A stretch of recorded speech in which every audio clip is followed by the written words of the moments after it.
Welcome back to Bartlett Arborist Supply. In today's video, we have finally got ourselves the A.R.T. BlackBird. Had to get one out of my system.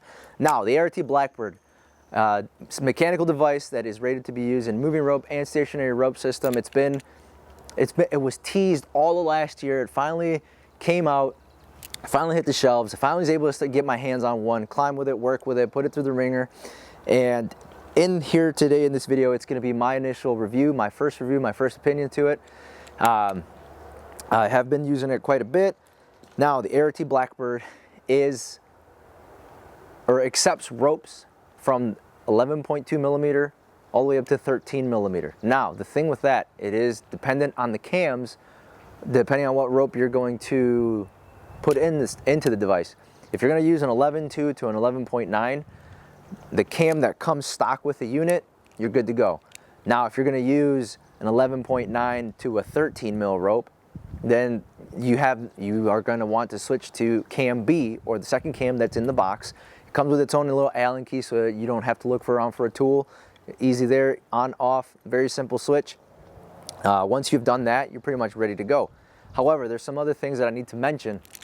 If you're going to use the rope diameter from 11.2 to 11.9, it is recommended by A.R.T.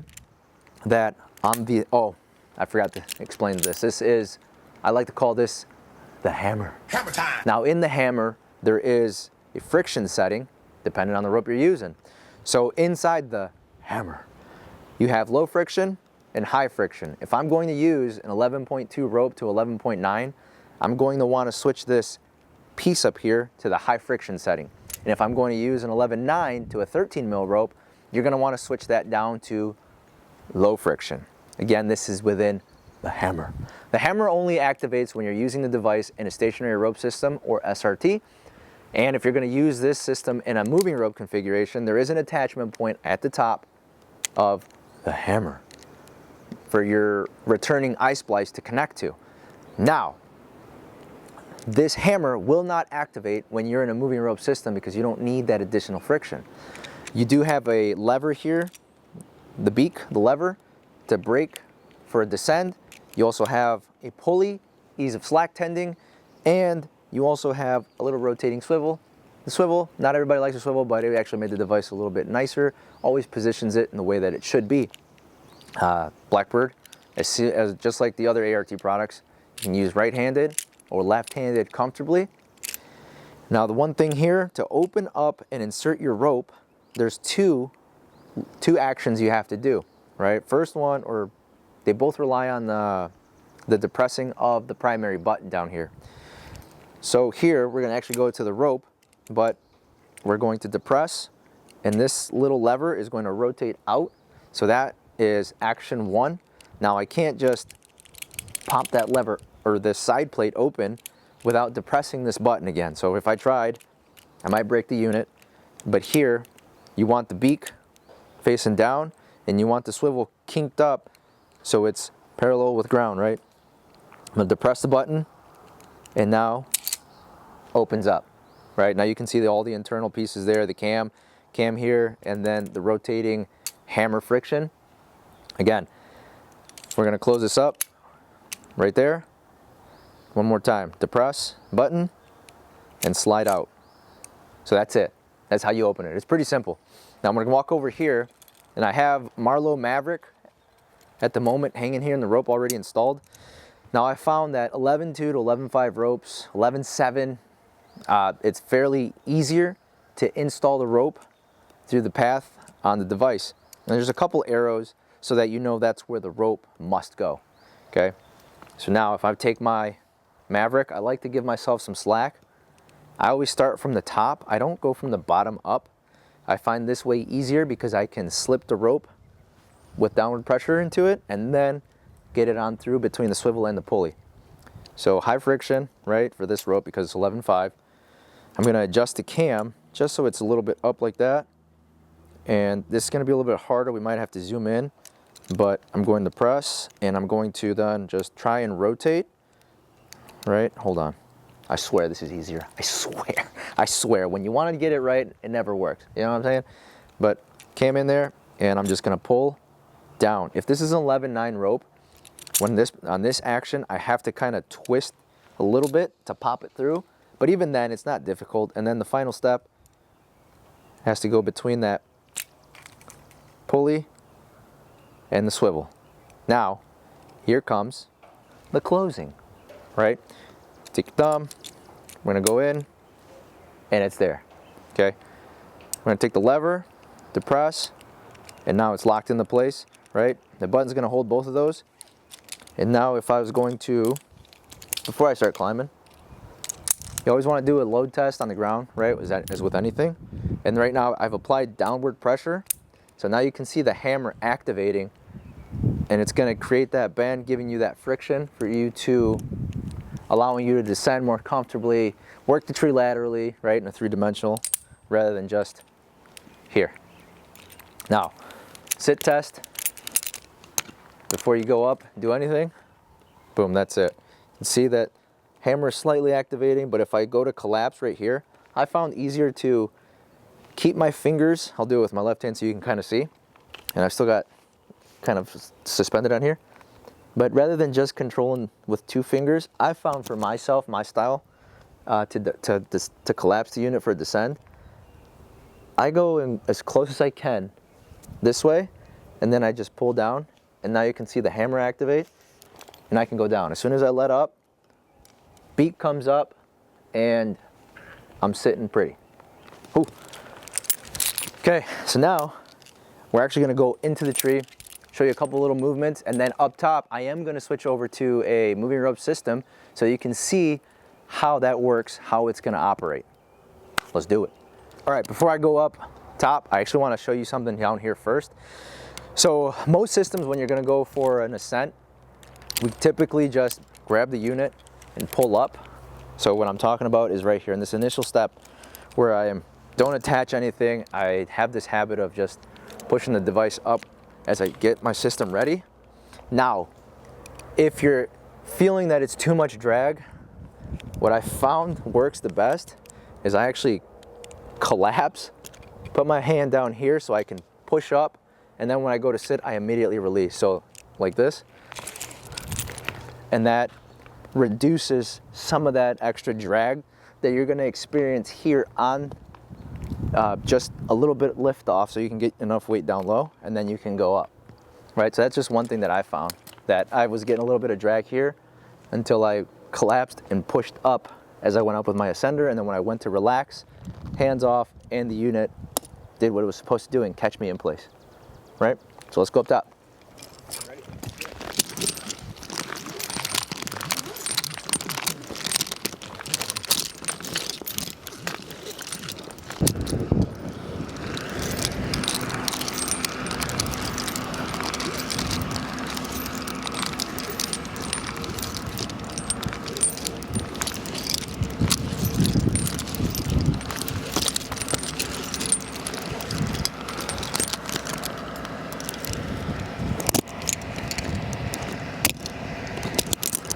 All right, so we've made it aloft. We're up here, we're doing our business.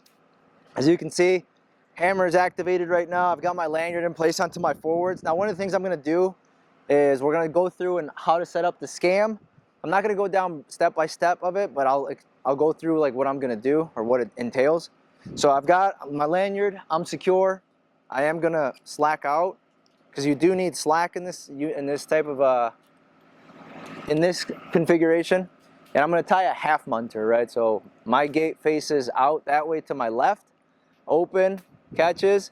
I'm gonna do a spin, but rather than opening and fully catching, I'm just going to push that right there. It's gonna come in, and I like this with the BlackBird because it creates a really, really streamlined scam system. So off of the bite of the half munter, I'm gonna take my carabiner, and I have my quad lock. I do like quad locks a little bit.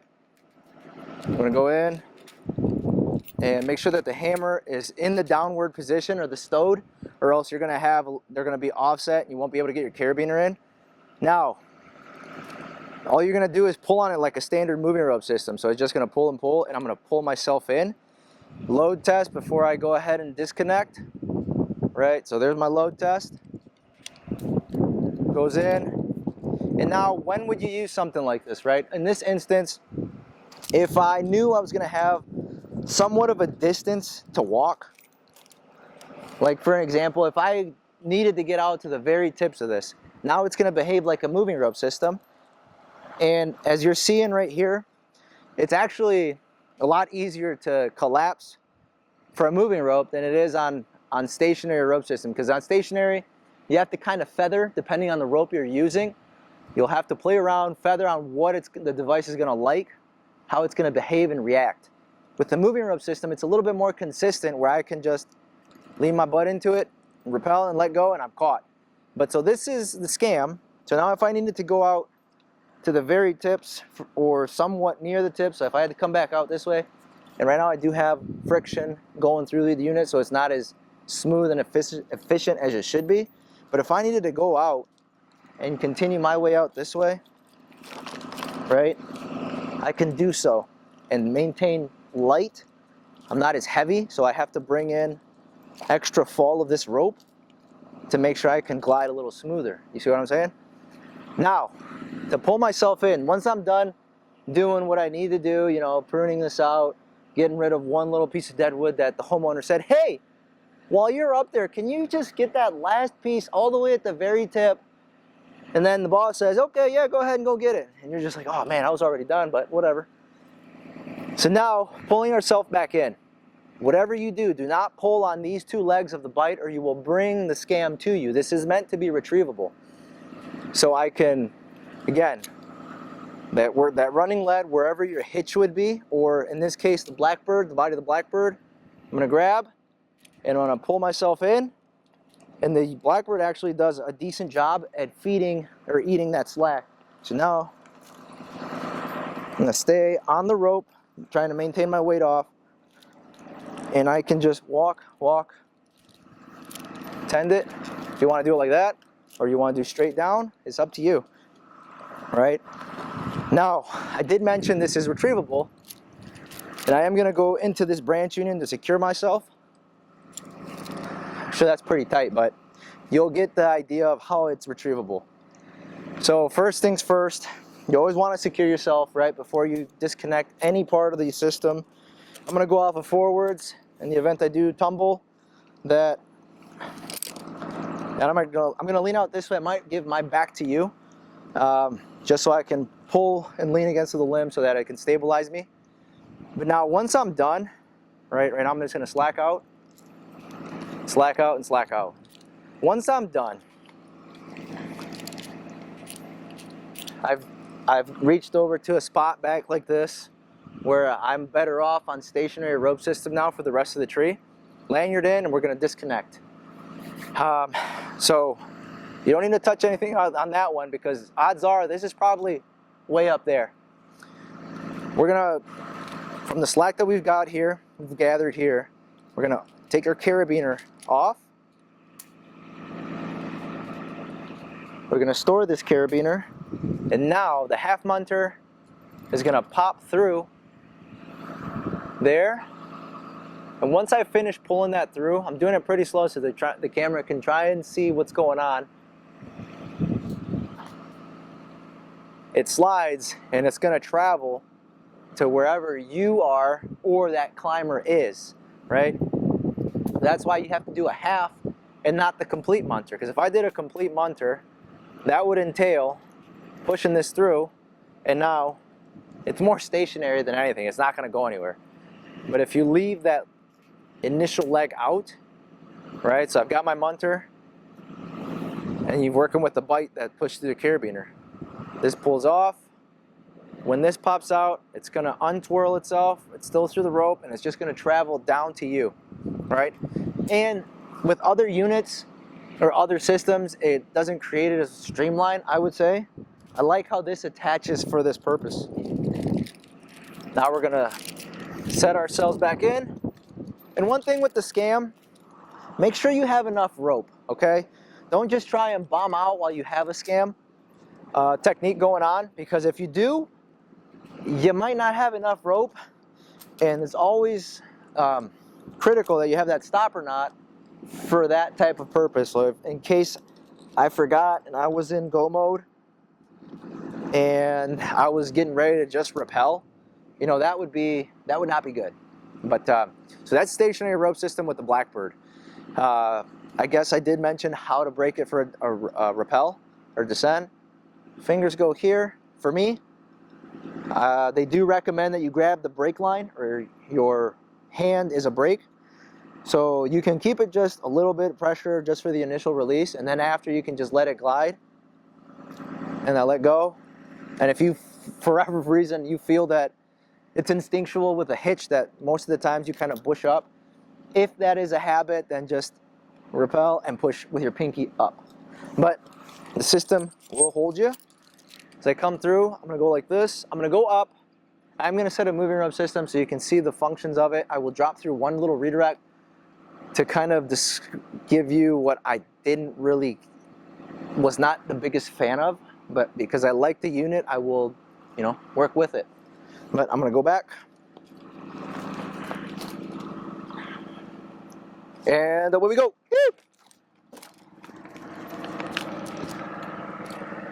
Now, one thing I will mention, since my cameraman Tyler over there is still going on here, is how high this is. Even with my adjustable bridge, if I was to suck this in, the attachment point for me is too high. Where if I was on other systems, it's to be slightly lower. So here I have to kind of bring myself up a little bit more aggressively than I would with another system. But other than that, it's, you know, it functions pretty damn good. So away we go. Easy little steps. You don't need to try and blast off. It's more of a methodical up we go, because this is work. This isn't the competition, right? You want to give yourself a pace. All right, so I've made it to my stationary anchor point here, where I've anchored myself off via butterfly and ring. I've got my lanyard positioned into a cinch configuration so I won't slip once I slack out. I could throw up over this way, but I might get confused, and you might not be able, well, it might get confusing, and you might not be able to see what I'm doing right here. But the cinch, this cinch method, we do have a video on that. We titled it The Grip, right? But it's pretty essentially a munter. Cinches in, you know, you take a bite around, the splice goes in. If you watch the video, you'll see it a little better than me trying to explain it as high as I am right now. But I'm secured myself into the limb here. I'm gonna slack out right now, and because the unit does like to eat the slack up fairly quick, I'm gonna go and do a slip knot. That way that the rope doesn't go through my system.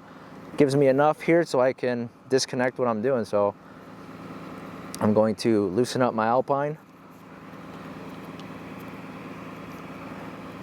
And this is always where it takes a little bit of a process, but if you set your system up efficiently, you can work on your way up, and then when you get to your tie-in point, you know, you've already done half or a quarter of the tree, the work, wherever you are. And I'm gonna go back to a quaddy here in a sec. But I'm gonna install a friction saver, because if I don't, I might get chewed out for it. But here we go, right? I do have my nausea. You guys have probably seen a couple other videos where I run this a lot. So here, I'm gonna go off this way, and just goes through the pockets like an ultra sling. Very simple installation.